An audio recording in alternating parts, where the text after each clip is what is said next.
Começando mais um Diz Aí, hein? Desta semana, você que deixou sua pergunta lá no Instagram da Itatiaia, agora vem as respostas. Será que eu vou responder a sua perguntinha? Então bora começar. Diz Aí! Você pergunta, o Panzi responde. O primeiro que chega por aqui, hein? Leandro.junior99. Ô Leandro, sua pergunta tá meio confusa, mas vamos lá. Tá perguntando se o problema do Cruzeiro era o Pepa e fala do início do Zé Ricardo no Campeonato Brasileiro e brinca no final dizendo que promete emoções. Mais ou menos isso, né, Leandro? Olha, não, o Pepa não era o culpado, pelo contrário. O Pepa foi mandado embora, pelo que eu tenho visto, por conta de resultado. O Cruzeiro não tinha resultados. Foram 2 sequências de 7 jogos com uma vitória. Entre essas 2 sequências. Então, em 14 jogos, apenas uma vitória. Eu entendo que a SAF fez um diagnóstico de que o Pepa não conseguiria entregar mais resultado e acabou optando pela troca de treinador. Foi ao mercado e trouxe um que não era a primeira, nem a segunda, nem terceira opções. E aí acabou contratando o Zé Ricardo, um perfil bem diferente do Pepa. O Cruzeiro era uma equipe que tinha bons desempenhos em alguns jogos, vários jogos que o Cruzeiro não venceu, ele jogou bem. Foi até melhor do que o adversário em alguns deles. Empate injusto, até derrotas injustas. Outros jogos o Cruzeiro foi inferior. E até ganhou alguns jogos em que foi inferior, como contra o São Paulo, aqui no Independência, por exemplo.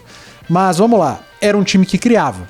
Quantas vezes nós nos chegamos aqui na Itatiaia, nos nossos programas de esportes e criticamos os atacantes que tiveram chances claras e perdiam essas chances. Contra o Inter, por exemplo, uma sequência ali de 3 chances claras. 2 delas praticamente sem goleiro, né? Uma com Wesley, a outra com Stênio. O Cruzeiro não ganhou. Contra o Flamengo no Maracanã, mesma coisa, acabou não ganhando. Contra o Corinthians no Mineirão, aquele chute do Robert no finalzinho, quando estava 1-0 no travessão. 1 minuto depois o Cruzeiro vai lá e toma o gol e acaba desperdiçando pontos em casa mais uma vez. Contra o Palmeiras no Allianz Parque, o Wesley desperdiça uma chance cara a cara com o Everton e numa bola parada o Palmeiras vai lá e ganha o jogo. Contra o Bragantino, Machado, cara a cara com o goleiro, perde o gol.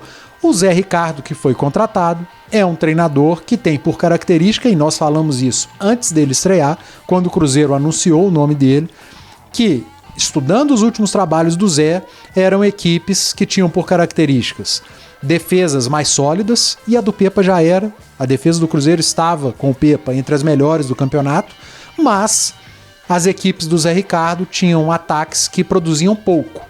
Eram times que ganhavam ali de 1-0, às vezes era um empate de 1-1, jogava por uma bola e eram equipes certeiras. Ganhou de 1-0, teve uma chance. Sendo que o Cruzeiro era um time que tinha 2, 3 no jogo e desperdiçava todas elas. Ou seja, o Cruzeiro precisava de muitas oportunidades para transformar em um gol. Chega um técnico que tem por característica os seus times produzem menos. Produzindo menos, o Cruzeiro vai fazer o que não fazia produzindo mais? Eu deixo essa pergunta. Contra o Fluminense, criou pouquíssimo, não marcou. Contra o América, um gol de bola parada, de escanteio. Contra o Santos, o primeiro gol de bola parada, de escanteio. Tá aí um mérito do Zé Ricardo. Cruzeiro é a equipe que tem mais escanteios por jogo no Campeonato Brasileiro. Em 3 jogos, o Zé Ricardo já aproveitou 2. Gol de escanteio contra o Santos, gol de escanteio contra o América. Mérito e trabalho. Agora, é um time que cria muito menos. Contra o Fluminense praticamente não criou. Contra o América, o Aguirre, goleiro, praticamente não fez defesa. Quem trabalhou mais foi o Rafael Cabral. É um recorte pequeno ainda. São apenas 3 jogos do Zé Ricardo. Mas a gente precisa ver um pouquinho além desses 3 jogos para saber se realmente o Cruzeiro do Zé Ricardo vai ter a mesma característica de outras equipes do treinador antes de assumir a equipe celeste. Então tem que aguardar. É um universo muito pequeno, apenas 3 jogos, 2 fora de casa, depois um clássico. Tem que ter calma com o Zé Ricardo. Se não der certo, se realmente for um time que vai produzir pouco e o Cruzeiro continuar marcando poucos gols, e quando você marca poucos gols, você tá perto de perder, né? Porque se seu adversário faz 2, você não consegue fazer 1, ou se seu adversário faz 1, você é incapaz de fazer 1 para empatar, a coisa fica feia. Aí as críticas vão para cima do treinador. Mas será que quem foi ao mercado e contratou um técnico com essa característica pensou nisso? Eu acho que talvez o erro esteja em quem escolheu um treinador com característica tão diferente da do Pepa do anterior. Eu repito, o Pepa tinha um trabalho em termos de desempenho bom, Tava faltando resultado por culpa dos caras dentro de campo. Quem chega na cara do gol e perde o gol não é o técnico. Guardiola tem uma frase: o trabalho do treinador vai até o último terço, depois é com o atleta. E os do Cruzeiro estavam desperdiçando as chances criadas. O trabalho coletivo funcionava. Na hora do individual aparecer, os caras deixavam a desejar. O Cruzeiro achou que o problema era o técnico, trocou. Nada mudou. Então vamos esperar, vamos ver a sequência, porque a gente precisa de ver um recorte maior do Zé Ricardo. Agora, se vai ter emoção ou não, meu amigo, só o tempo vai dizer. Mais uma perguntinha chegando por aqui da Patrícia.brilhante33. Oi, Patrícia, obrigado pela pergunta. Depois das vitórias do Galo, você acha que o Filipão encontrou o time ideal, o time certo?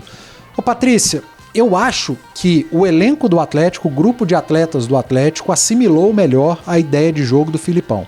E o Filipão entendeu melhor as características do seu elenco, dos seus jogadores. Por exemplo, o Filipão chegou e colocou o Saravia para jogar de lateral direito. E o Saravia estava jogando bem. Abriu o Paulinho pela esquerda, o Pavão pela direita, o Hulk de centroavante. Colocou 2 volantes. O time passou aí mais de 10 jogos sem vencer, com o Paulinho sem perder gols, né? Paulinho, que era criticado por perder gols, passou ali 5, 6, 7 jogos sem criar uma situação de gol. A coisa não funcionava, o Atlético não tinha um articulador, o Pedrinho estava voltando de lesão ainda, não havia encontrado o sistema defensivo, a zaga ideal, o Saravia, um lateral que apoia muito, e quando o Saravia subia demais, o lado direito ficava exposto, enfim. Aos poucos, os atletas foram entendendo o que o Filipão queria. Um time com 2 volantes, um time primeiro preocupado em não tomar gols, para depois sair, uma transição mais rápida, um time mais assertivo lá na frente, e o Filipão entender melhor as características dos atletas. Por exemplo, na lateral direita, talvez precisasse de um lateral que subisse menos, para dar mais sustentação defensiva. Entendeu que o Pavão, apesar de ser atacante, é um cara que é muito útil taticamente sem a bola. É o ponta, o atacante que tem a condição de retornar, de recompor, marcando a subida do lado mais forte adversário. Por exemplo, o Santos, o do Mendonça, era o Pavão marcando. O Bahia, com o Gilberto, lateral que sobe muito, era o Pavão marcando. No jogo que não teve o Pavão, o Atlético teve dificuldade, contra o Vasco, por exemplo. E principalmente o Paulinho, que quando o Kudê assumiu o Atlético, o Paulinho passou a jogar de uma maneira diferente, como um segundo atacante, mais centralizado, pisando na área, atacando espaço, e foi se dando muito bem. O Paulinho, com o Kudê, tornou-se um atacante muito mais completo do que era aquele Paulinho que chegou, que já era muito bom. Mas o Filipão o colocou como ponta, como ele surgiu no Vasco, como jogou na Europa. E o Paulinho sumiu. Então acho que houve um bate-papo entre Filipão, comissão técnica, e o jogador. Filipão entendeu que precisava do Paulinho centralizando, e ele passou a fazer e deslanchou, né? Só gol do Paulinho com a camisa do Atlético na Arena MRV, então, principalmente. Então, acho que foi uma troca. O Filipão entendeu melhor a característica do elenco, que ele chegou no meio da temporada, e um elenco que não foi montado para ele. Ou seja, houve um diálogo, houve a conversa, o treinador ouviu os jogadores e os atletas ouviram o treinador, assimilaram uma maneira do Filipão jogar que era bem diferente da do Kudê. Isso demanda tempo, e esse tempo custou caro ao Atlético. Se o Galo queria brigar pelo título brasileiro, nesse momento não briga, apesar do Botafogo estar patinando. Pode ser que ele na frente comece a brigar? Não sei. Futebol é uma loucura. Mas fato é que o Atlético perdeu muito tempo, com muitas rodadas sem vencer, a turma escapou e agora o Atlético está tendo que remar. Para vocês terem uma ideia, o Atlético teve uma sequência de grandes vitórias e ficou aí em 7º lugar 200 anos. Em 9º lugar 350 anos. Ele vai ganhando, os outros ganham e o Atlético não chega. Mas fato é que tirou uma boa diferença e hoje briga diretamente por uma vaga no G4. Precisa continuar com essa sequência de bons resultados, de bom desempenho e time ajustado. A defesa do Atlético vai muito bem, o ataque do Atlético vem funcionando, o meio de campo do Atlético idem, defensivamente e ofensivamente. Contra o Internacional, o Filipão ganhou mais uma opção, o Igor Gomes, que entrou muito bem. Se precisar mudar um pouco o sistema de jogo, o Atlético pegar um time que suba muito as linhas, pode ser que o Igor Gomes seja um jogador importante. O Pedrinho é importante contra equipes que se fecham mais, porque tem um passe diferente, consegue pifar o atacante do Atlético. O Pedrinho é muito bom nisso. Então, há jogos nós teremos jogos que serão melhores para o Pedrinho, outros para o Igor Gomes, por exemplo, outros para o Zaratio. isso não é problema, isso é solução para o Filipão. Então eu acho que foi uma troca. O Filipão ouviu os jogadores assimilaram a ideia do Filipão e por isso o Atlético melhorou bastante em desempenho, mas acima de tudo em resultado. Equipes do Filipão entregam muito resultado. Bora para mais uma perguntinha chegando por aqui. O Ricardo Jales, oficial. O Ricardo sempre participa por aqui. Obrigado, viu, Ricardo? Continua mandando suas perguntas. Você vai ser sempre prestigiado pelo nosso produtor. Panzi, futebol tem hora que tá ficando chato. Mas para você, o Soteldo exagerou no domingo? Concordo, Ricardo. Tem hora que o futebol fica chato mesmo, muito mimimi. Mas eu acho que o Soteldo deu uma exagerada. É claro, quando você faz uma finta, uma jogada diferente, uma pedalada, uma embaixadinha, indo para cima, tentando o drible, buscando o gol adversário, desvencilhar de uma marcação, tudo bem, futebol é isso. Agora, quando você faz claramente para dar uma menosprezada no adversário, existe ali um código de ética entre os atletas, né? Não é nem a imprensa falando, o torcedor falando, é entre os jogadores. E eu acho que o que o Soteldo fez passou dos limites. Como aquela rebolada do Edmundo, você lembra? Não sei se você é tão jovem ou tão velho como eu, mas teve uma certa vez que eu acho que era Vasco e Botafogo. O Edmundo vai para linha lateral pelo lado direito no Maracanã, bota a mão no joelho e dá uma reboladinha. E aí a coisa descambou, né? Isso é desrespeito. Eu acho que o que o Soteldo fez também foi exagerado. Mas em outras situações, como pedalar, fazer embaixadinha, dar chapéu, enfim, isso aí tem jogador que apela e aí eu acho que é exagerado, é mimimi. Mas no caso do Soteldo, não. Acho que o baixinho passou um pouco dos limites, muito porque eu conheço um pouco desse código de ética dos atletas. Tá falado? Júnior César 9187. Panzi, você acredita realmente que o Cruzeiro vai conseguir 5 vitórias e não cair para a Série B?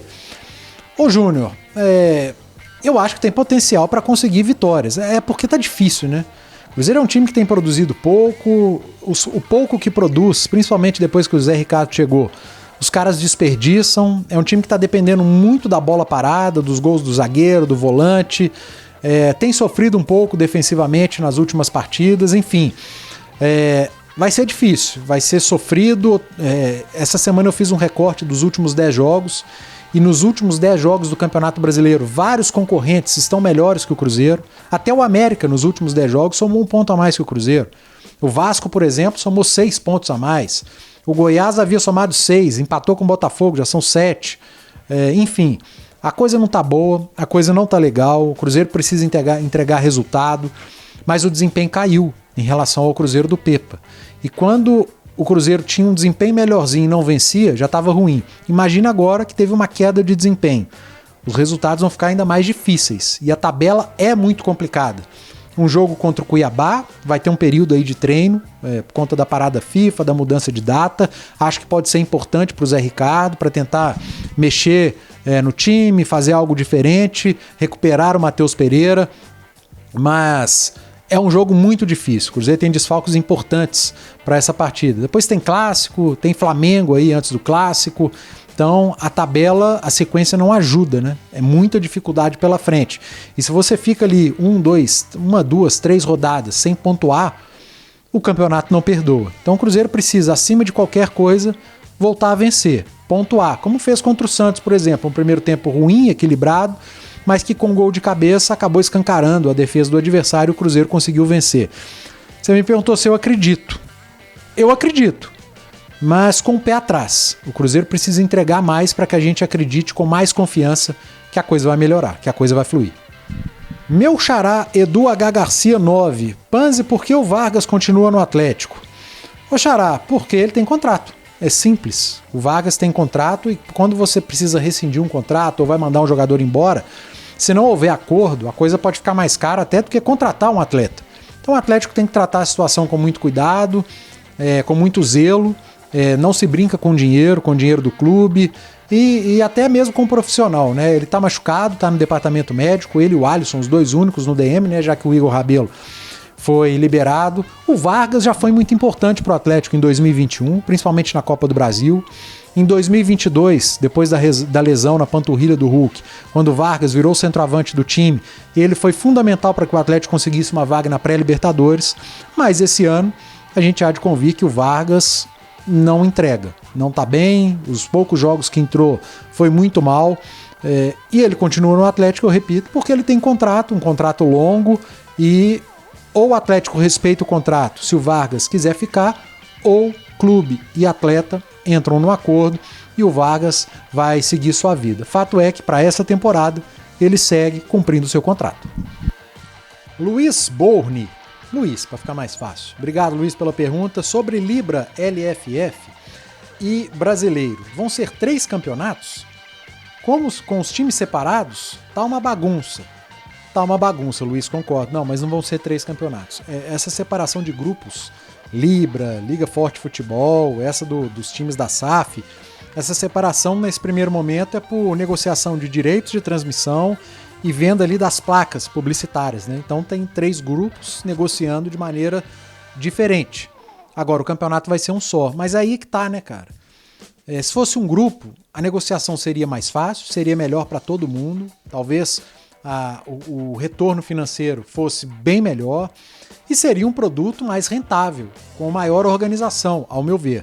Se continuar essa bagunça, como você diz, Luiz, cada clube olhando para o seu próprio umbigo ou cada grupo olhando o que é melhor para a sua turma, vai ser ruim para vender o produto para outras praças, para Europa, para Ásia, como já é ruim hoje.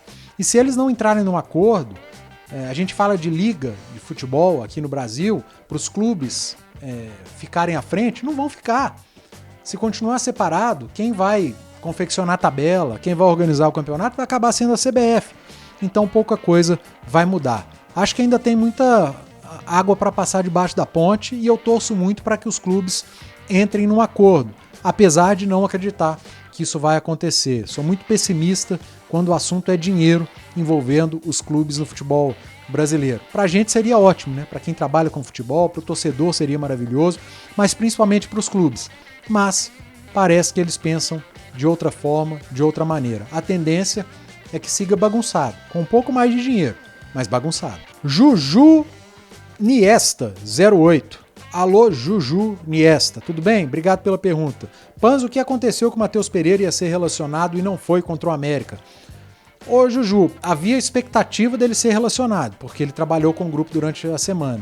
Mas é aquela coisa, ele tinha condição talvez para jogar 5 minutos, e aí vale a pena você levar um cara para um jogo que ele não tem condição de atuar praticamente nada e ficar aquela pressão de põe o Matheus Pereira. Poderia ser uma pressão que até atrapalhasse o técnico, os jogadores em campo. Então eu entendi o movimento do Cruzeiro.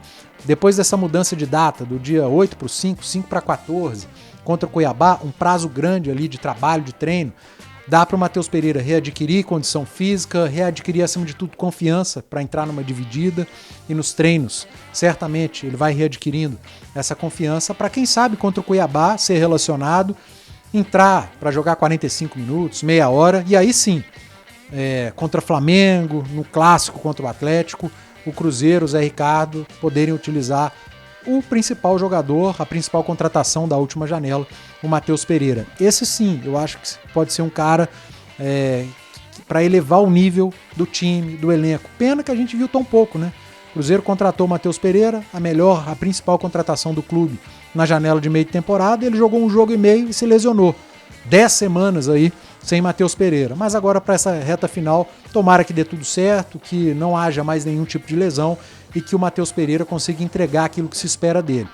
E espera-se muito desse atleta. É um jogador que tem um passe diferente, qualificado, uma marcação no pressão na saída do adversário com muita intensidade, um bom arremate de média e longa distância, é bom finalizador, bom na bola parada. Então acho que é um cara que pode elevar o nível do ataque do Cruzeiro. E tá precisando, né? Tá precisando de mais qualidade. E essa qualidade pode estar nos pés do Matheus Pereira. Mas vamos com calma. Quem sabe contra o Cuiabá ele já é relacionado, entra um pouquinho e o Cruzeiro possa contar com o Matheus para o restante do campeonato. E não apenas 5, 10 minutos, o que seria, talvez, contra o América. Outra perguntinha do Lelo Boy. Alô, Lelo. Panz, você acha que o Izep ano que vem deve ir para o profissional mesmo, não tendo nem 20 anos? Ô Lelo, primeiro eu acho que ele tem que passar pelo Sub-20, né? Ele tá tendo oportunidades no Sub-20, mas nem titular ele é lá.